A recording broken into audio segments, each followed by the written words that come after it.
Halo semua, siamo tutti fratelli. Perkenalkan, nama saya Martin Raffi dari Ketinggian 3 SMK Negeri 3 Purwokerto.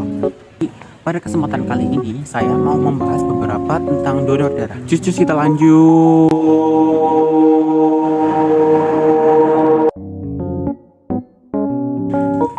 Jadi, kegiatan donor darah ini juga termasuk dalam program kerja PMR Wira SMK Negeri 3 Purwokerto. Anggota PMR Wira SMK Negeri 3 Purwokerto juga berperan aktif dalam kepanitiaan, membuat sosialisasi, mengadakan kampanye, dan menjadi pendonor darah.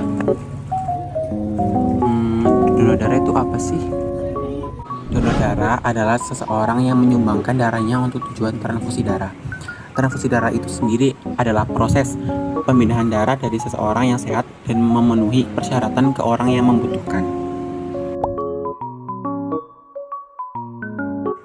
Syarat-syarat donor darah. Laki-laki atau wanita berusia 18-60 tahun. Sehat, jasmani dan rohani.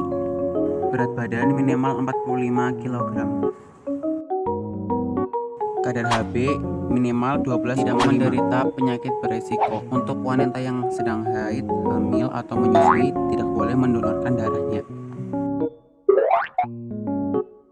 Nah, sekarang kalian udah tahu belum apa manfaat donor darah?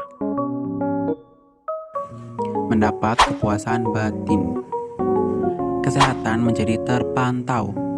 Membuat tubuh semakin sehat, sebab dengan mendonorkan darahnya, tubuh akan memproduksi darah yang baru dan dapat bergabung organisasi PMI.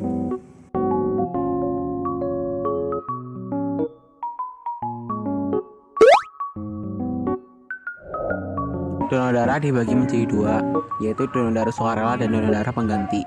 Donor darah sukarela adalah seseorang yang menyumbangkan darahnya secara sukarela tanpa mengetahui untuk siapa. Sedangkan donor darah pengganti atau DDP adalah seseorang yang diminta untuk menyumbangkan darahnya dan dia tahu kepada siapa darah tersebut diberikan. Darah yang disumbangkan bisa berupa darah lengkap atau komponen darah. Darah lengkap adalah darah yang mengandung seluruh komponen darah.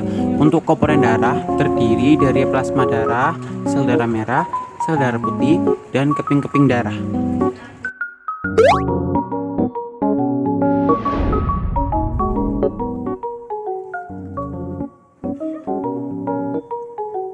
Kalian tahu nggak sih kalau golongan darah itu dibagi menjadi 4, yaitu golongan darah A, golongan darah B, golongan darah AB, dan golongan darah O. Nah, gimana nih?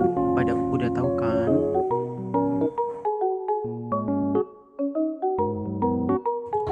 Sebelum melakukan kegiatan donor darah, para calon pendonor diminta untuk mengisi formulir.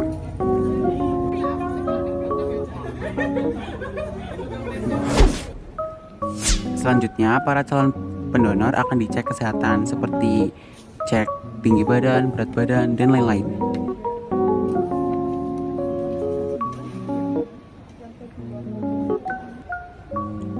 Calon pendonor akan ditensi. Gunanya tensi adalah untuk mengetahui tekanan darah sistolik dan juga diastolik. Selanjutnya ada cek HB. Para calon pendonor akan dicek hemoglobin terlebih dahulu sebelum melakukan donor darah.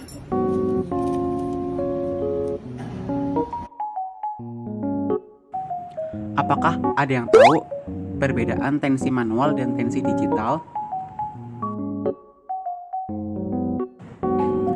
Jadi, pada tensimeter digital menggunakan layar untuk menunjukkan tekanan darah seseorang, sedangkan versi analognya menggunakan jarum untuk menunjukkan tekanan darah.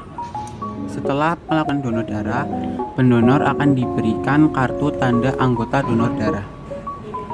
Setelah mendapatkan kartu, pendonor akan diberikan berupa jajanan atau makanan ringan.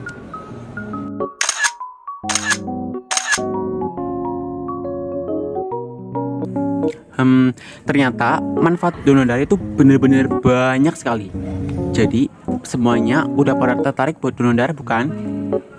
Jadilah pendonor darah dan jadilah pahlawan-pahlawan sejati. Sekian hidup tanpa kekasih, sekian terima kasih.